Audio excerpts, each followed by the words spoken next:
বিসমিল্লাহির রহমানির রহিম। আমি প্রথমে কালীগঞ্জ পুবাইলবাড়িয়া নির্বাচনী এলাকার সর্বস্তরের জনসাধারণের প্রতি সালাম জানাই।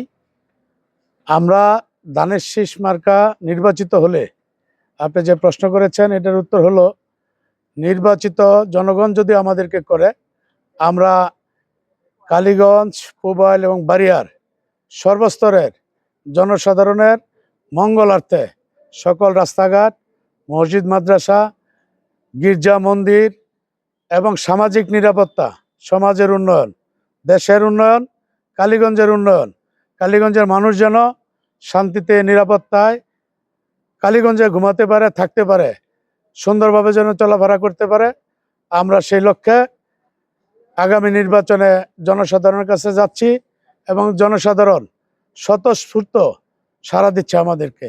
আমি আমার প্রিয় নেতা, কালীগঞ্জের অভিভাবক, সাবেক দুইবারের এমপি, জননেতা জনাব ফজলুল হক মিলন, ওনার নেতৃত্বে আমরা দীর্ঘ 17 বছর আন্দোলন সংগ্রাম চালিয়ে যাচ্ছি।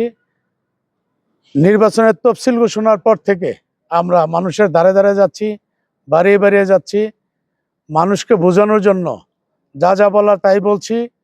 আমরা শুধু আমি না, আমার ওয়াইফ সহ মহিলা দলের নেতৃবৃন্দ, আমরা আমাদের বিভিন্নভাবে একটা কেন্দ্রকে কয়েক ভাগে বিভক্ত করে আমরা মানুষের ধারে ধারে ভোটের জন্য আহ্বান জানাচ্ছি। মানুষ স্বতঃস্ফূর্ত সাড়া দিচ্ছে যে ধানের শীষ মার্কা জয়ী হবে, আমাদের কাছে আসতে হবে না, আপনারা অন্যদিকে যেখানে দুর্বল সেখানে যান।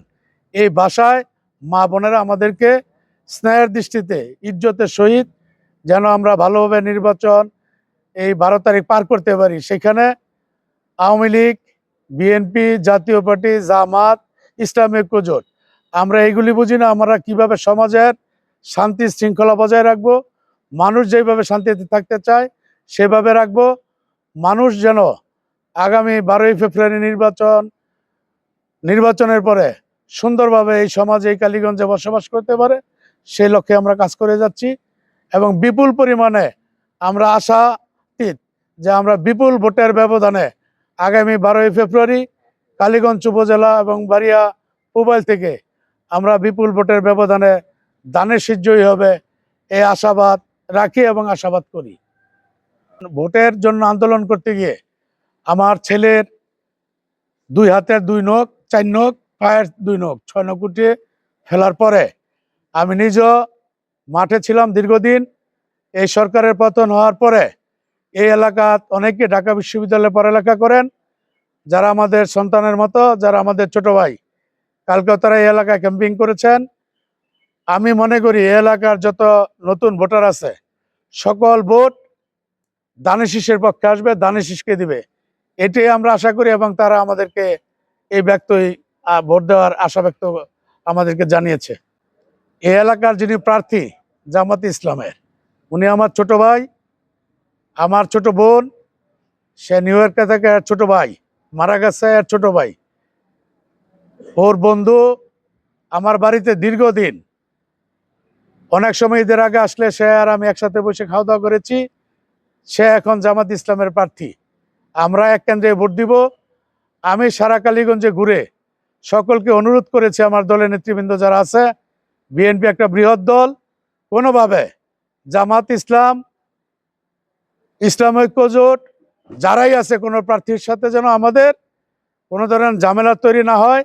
তারা যদি নিজেরা পায়ে পারে দেখা যায় ঝগড়া করতেও আসে, সেখান থেকে পা সরিয়ে এনে তারা যেন দূরে থাকে। বিএনপি একটা বৃহৎ দল, এই দলের ধৈর্য ধরতে হবে। এই দল শান্তিপ্রিয় দল, কেউ উস্কানিতে আমরা কান দেব না, আমরা পাও দেব না। আমি আমাদের এই এলাকায় কোনো ধরনের মত পার্থক্য থাকুক, যার ভোট সে দিবে, যার যার ভোট সে চাইবে। আমাদের এই নির্দেশনা দেওয়া আছে। এই এলাকা শান্তিপ্রিয় এলাকা। এই এলাকায় কোনোভাবে কে জামাত, কে ইসলাম ঐক্যজোট, কে বিএনপি, এটা দেখার বিষয় না। আমরা সমাজে শান্তি চাই। যার যার ভোট শেষে দিবে, যার যার ভোট শেষে চাইবে।